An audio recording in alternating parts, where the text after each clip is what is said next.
Tayari kwa upande wa muda ni saa 6 kamili za mchana. Ifuatayo ni taarifa ya habari kutoka Radio Kwizera FM. Msomaji ni Zawadi Bashemela na kwanza ni muhutasari wake.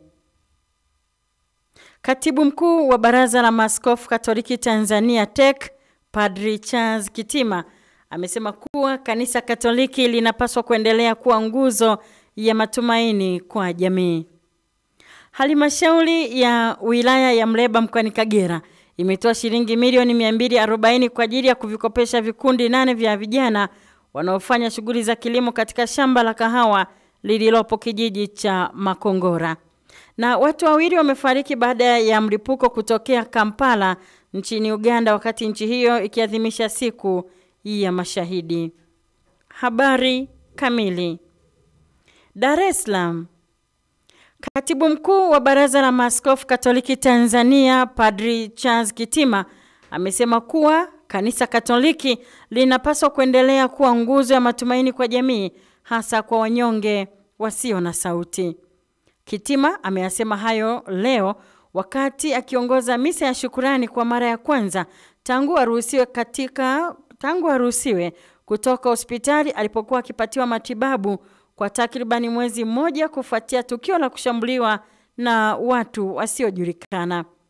Ibada hiyo imefanyika katika kanisa la Bikira Maria Mkingiwa Dhambi ya Asili lililopo makao makuu ya TEC Kurasini jijini Dar es Salaam na kuhudhuriwa na mapadri, watawa na wafanyakazi wa sekretarieti ya TEC waliokusanyika kumshukuru Mungu kwa uponyaji wa Padri Kitima. Akizungumza wakati wa mahubiri, Padri Kitima amesema anamshukuru Mungu kwa uponyaji kwa sababu shambulio lake lilikuwa na lengo la kukatisha maisha yake. Pia amewapongeza na kuwashukuru wote waliokuwa naye kwa sala, upendo na matamshi mema wakati wa matibabu na kuwataka wafanyakazi wa sekretarieti ya TEC kuyatazama yaliyotokea kwa jicho la kiimani na kuendelea kusimama imara licha ya changamoto. Mleba. Halmashauri ya wilaya ya Mleba mkoani Kagera imetoa shilingi milioni 240 kwa ajili ya kuvikopesha vikundi 8 vya vijana wanaofanya shughuli za kilimo katika shamba la kahawa lililopo kijiji cha Makongora kata ya Ruhanga. Afisa maendeleo ya jamii wilaya ya Mleba Bi Edina Kabiazi amesema fedha hizo zitarejeshwa baada ya miaka 3 wakianza kuvuna na zitatumika kwa ajili ya shughuli zote za uendeshaji wa shamba. Bi Kabiazi amesema kuwa vijana waliopatiwa mkopo huo na serikali ni 57 na kila mmoja amepatiwa heka moja ambayo imelimwa na kupandwa zao la kahawa, huku wakitakiwa fedha hizo wazitumie kwa malengo yaliyokusudiwa.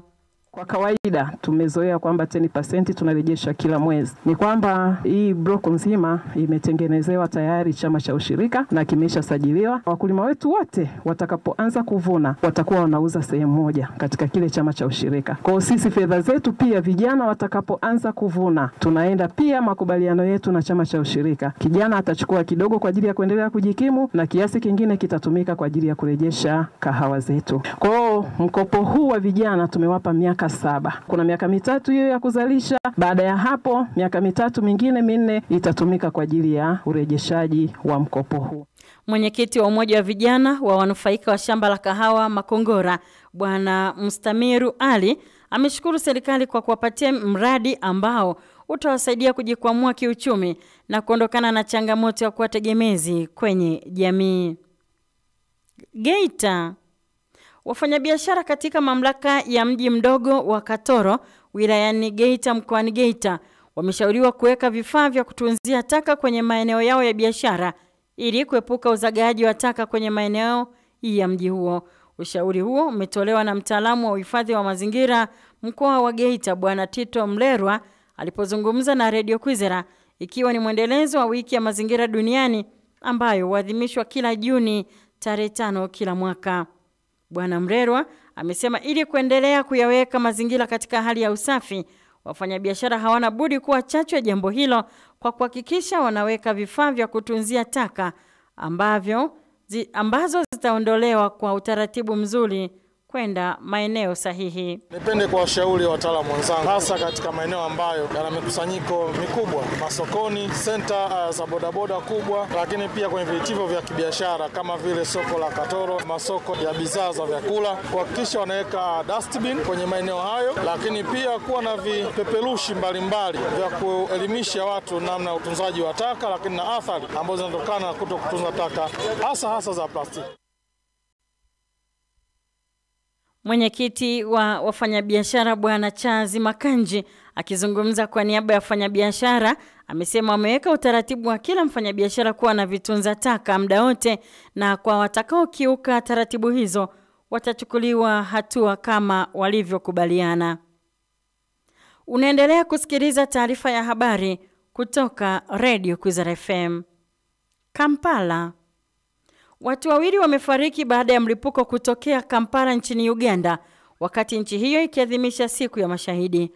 Msemaji wa muda wa jeshi la polisi nchini Uganda, Bwana Chris Magezi, ameeleza kuwa waliofariki ni magaidi ambao walikamatwa wakiwa na vilipuzi na kwamba usalama umeimarishwa katika eneo la tukio.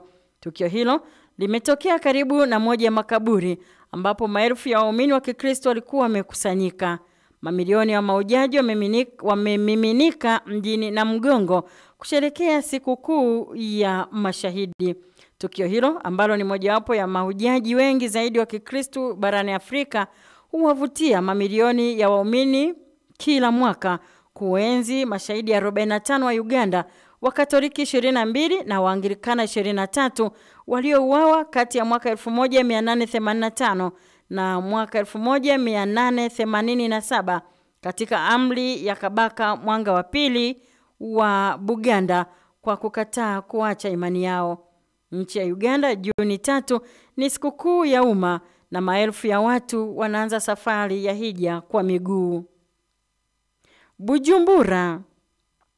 Serikali nchini Burundi imesema vituo vya redio 29, runinga 7 na mitandao ya kijamii 30 vitahusika kutangaza moja kwa moja mchakato wa uchaguzi na matokeo ya wabunge na madiwani utakaofanyika tarehe 5 ya mwezi huu. Waziri wa habari nchini Burundi, Leokadi Ndachayisaba, amebainisha hayo jijini Bujumbura katika mkutano mkuu wa kamati ya waandishi wa habari watakaofuatilia uchaguzi huo. Aidha Bwana Ndachayisaba amesema tayari mafunzo kuhusu mwenendo unaotakiwa kuwa nao waandishi hao wa habari katika uchaguzi huo tayari yameshatolewa. Hata hivyo, Waziri Ndachayisaba ameonya chombo cha habari au mwandishi wa habari atakayetangaza matokeo kabla ya tume huru ya uchaguzi seni kutangaza matokeo rasmi atachukuliwa hatua za kisheria. Kabla ya kumaliza taarifa ya habari, huu tena ni muhtasari wake. Katibu mkuu wa Baraza la Maaskofu Katoliki Tanzania TEC, Padri Charles Kitima, amesema kuwa kanisa Katoliki linapaswa kuendelea kuwa nguzo ya matumaini kwa jamii. Halmashauri ya wilaya Mleba mkoani Kagera imetoa shilingi milioni 240 kwa ajili ya kuvikopesha vikundi 8 vya vijana wanaofanya shughuli za kilimo katika shamba la kahawa lililopo kijiji cha Makongora. Na watu wawili wamefariki baada ya mlipuko kutokea Kampala nchini Uganda wakati nchi hiyo ikiadhimisha siku ya mashahidi. Wazua. Msikilizaji, likuepukalo una heri nalo. Wazua.